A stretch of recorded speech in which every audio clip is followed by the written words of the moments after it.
피에 대해서 증거를 하나 안 나와. 그거 살핀다고 했었구만. 당신 말 들어보면 피에 대한 피의 증거가 없대나? 무슨 피 증거를 해야 되는데 도대체.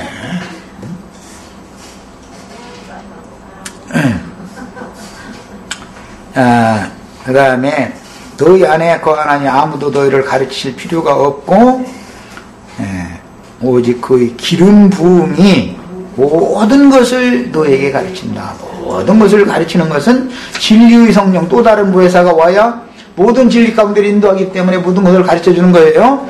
또 참 빼고 거짓이 없으니, 그러니까 사람의 교훈이라는 건 다 소용없다 이 말이잖아요. 지금 성령이 가르쳐 주셔야 된다. 그런데 성령이 가르치시되 성령이 일곱 교회의 사자들을 통해서, 성령은 허공에서 말할 수는 없는 거잖아요. 천사를 보내서 말씀하시는, 사자를 보내서 말씀하신다. 그러니까 사단의 사자인지 하늘이 보낸 하나님의 사자인지를 분별해 감춰 드려야 된다는 거예요. 말씀을 들을 때는. 거짓이 없으니 너희를 가르치신 대로. 성령이 어떻게 가르쳤겠어요? 요한 사도를 통해서 여기서는 가르친 것이잖아요. 사실은 영지주의자들을 통해서 가르치는 말은 거짓이다라는 증명하느라고 얘기를 한 거잖아요.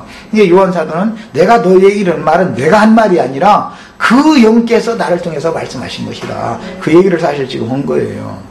출애굽기 30장에서 제사장들에게 대대로 관유를 붙게 하신 말씀이 이렇게 실현이 되었습니다. 문제는 관유로 부어져서 거룩한 제사장이 된 제자들만이 태초부터 계신 그 생명의 말씀을 보기도 하고 듣기도 하고 만지기도 하고 그분을 안다 이거예요.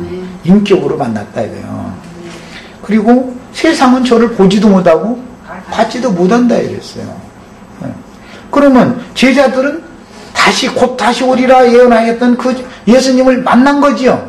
이미 매 세대에 비밀한 제자들이 있고 세상이 있고 딱 나눠진다 이거예요.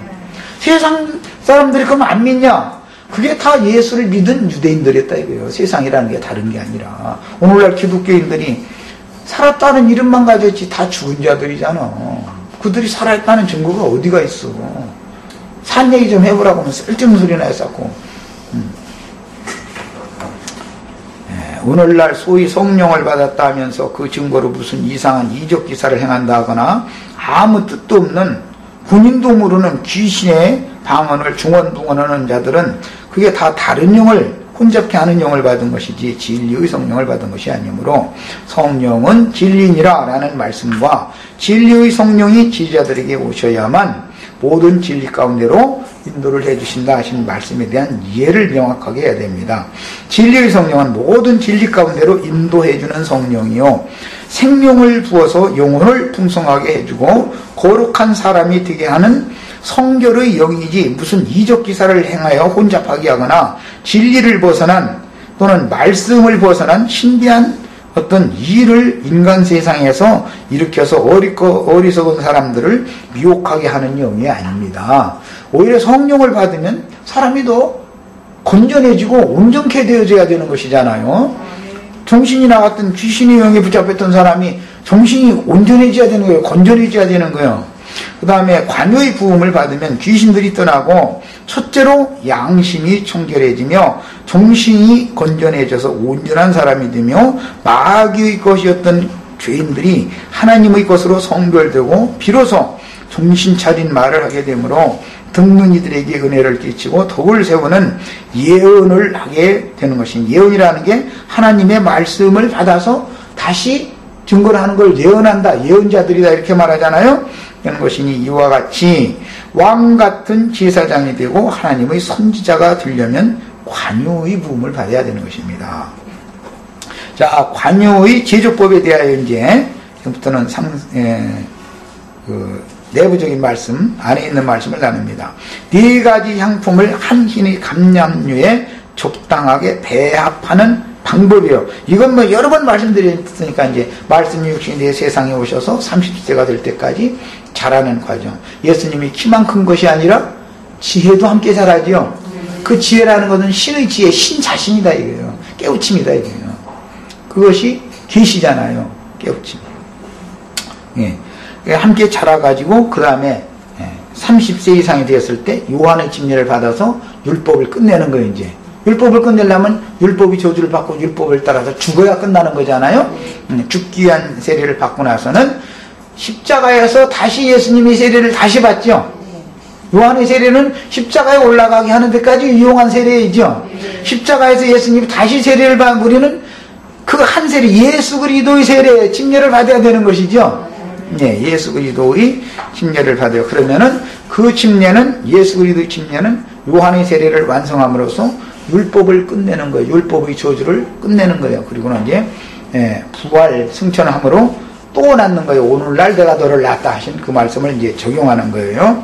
이와 같은 과정을 거쳐서 승천하셨다는 것은 하나님의 영광을 다시 취했다. 아버지와 함께 원래 가졌던 그 영광을 버리고 육신을 입고 세상에 오셨다가 다시 아버지의 영광에까지 이루셨다. 그 다음에 아버지 그 영광을 가지고 제자들에게만 부어지는 거예요. 이제 이번에 오실 때는. 자, 첫 번째는 몰약 500세겔이 섞어집니다. 감람류에.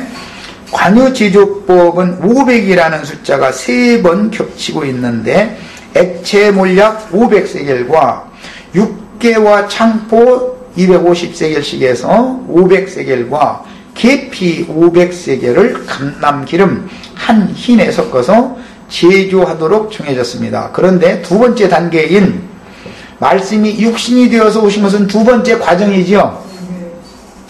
자, 그 두 번째 단계는 나눠진다 이거예요. 반반이 이렇게. 육개 250과 창포 250으로 이렇게 딱 나눠져요. 자, 왜 그럼 두 번째 단계에서 나눠져야 되냐? 육신이 오셨으니까, 영생하는 건 육신이 아니니까, 예수의 죽음이라는 것은 혈과 육의 몸에서 그분의 영혼을 분리시키는 거죠.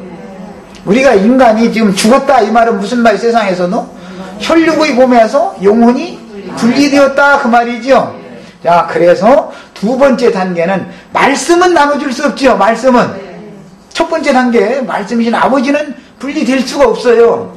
그렇지만 두 번째 단계는 말씀이 육신이 되어서 오셨기 때문에 온전케 되게 하기 위해서는 육신과 그 영을 분리시켜야 되니까, 그래서 두 번째 과정에서는 두 가지 향품을 반반씩 해서 딱 쪼개놓는 거예요.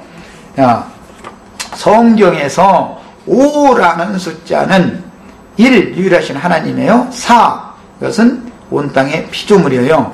그래서 1과 4가 더해져서 구성이 됐는데, 사람의 예로 보자면 사람의 손과 발은 엄지와 나머지 가락들이 있죠.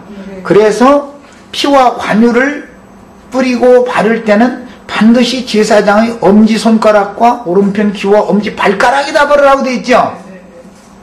왜 그러면 그 엄지 얘기를 왜 했겠냐 이 말이에요. 구약시대에는 왜 엄지만 말을 해놓겠어요. 관유를 발라주는데 엄지발가락과 엄지손가락과 귀만 이렇게 발라주는 거 세 군데만, 피를 바를 때도 그렇게 발라요. 율법이요 이것이. 그냥 온몸에다가 다 발라주면 한 힘 다 들어가고 모질하지. 만약에 온몸에 목욕을 시킨다 그러면은 부어버려. 그러려면 모질하잖아. 그러니까 찍어가지고 귀하고 귀도 오른편 귓볼 여기다 이렇게 발라주고, 너 이제 귓구멍 뚫어오르부터 모르고 하나님의 말씀만 들어 그 말이잖아요. 이미 그건 우린 했어요 이미. 그리고 이제 손 내놔 그러고서는 오른손 내놔 그러고서는 오른손 엄지손만 발라주는 것이지 손 4개 다 바르는 게, 5개 다 바르는 게 아니에요. 시간이 다 됐어요 벌써? 이거 큰일 났네 그럼. 재밌지만 자, 그럼 잠시 쉬고 애찬하신 다음에 다음 말씀 더 나가도록 하겠습니다.